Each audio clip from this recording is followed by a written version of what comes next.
President Trump went well beyond his Republican predecessors today with a major expansion of a policy that restricts how U.S. aid can be used for international health and family planning.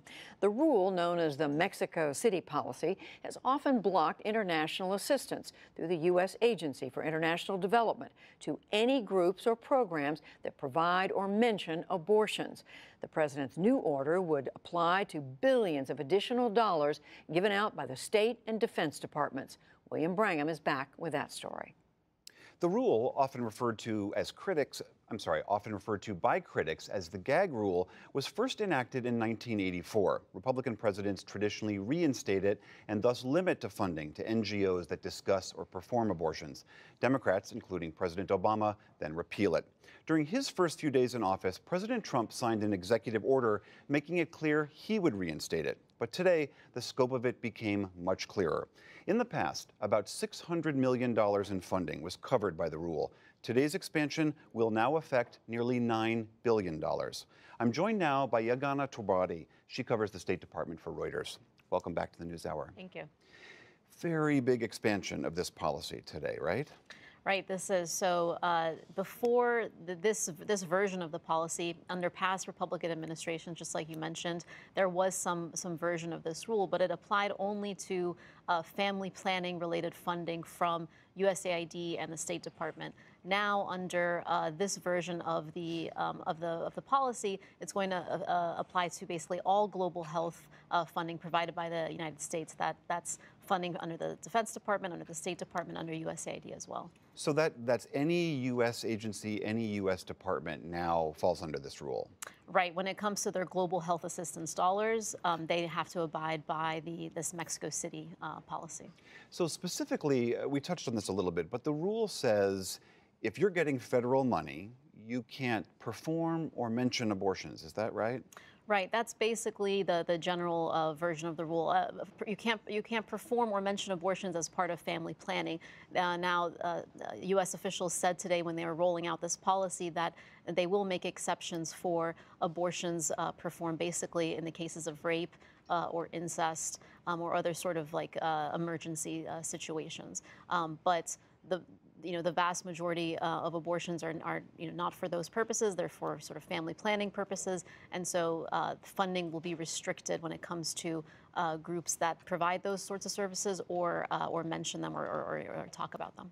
So specifically, what types of organizations are going to suddenly see this potential threat to their funding? It's a wide array of organizations that provide global health services. So previous versions of this rule didn't include groups that provide, for example, HIV/AIDS related care or malaria related care, but specifically two major U.S. programs that provide that sort of funding to groups that provide that care, which are PEPFAR and the President's Malaria Initiative. Those now come under this rule, and so critics and especially Democratic opponents in Congress, people who oppose this rule, say that that's going to affect a wide array of services that the U.S. has traditionally funded in some of the most vulnerable countries, including parts of Africa, Southwest Asia, and the like. I understand the Democrats have been highly critical of this and say, just as you say.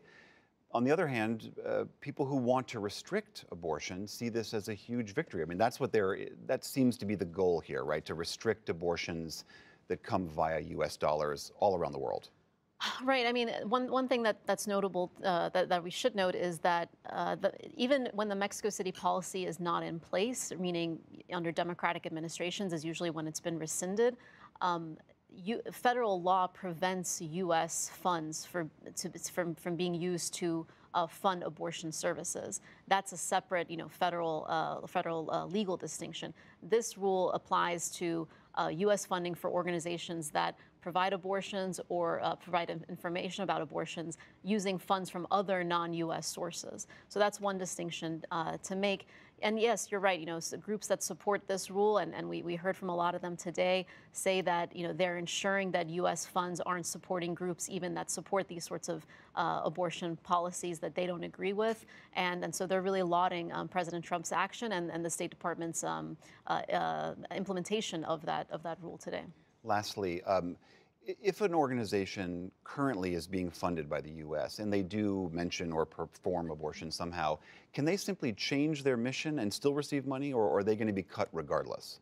No, so the U.S. Officials that we spoke to today and that we heard from said that one thing that they were at pains to acknowledge is that this is not a cut in funding. The U.S. is going to continue to provide, about $6 billion a year to PEPFAR, for instance, and $620 million for this malaria initiative. So they want to continue that funding, and they intend to. What they say they're going to do is they're going to ask their partners abroad to sort of agree to a clause that says they're not going to talk about or provide abortion services. Now, if those partners say that they can't do it, then the U.S. officials say that they will basically find other partners that they believe are going to still be able to provide these services in an effective manner.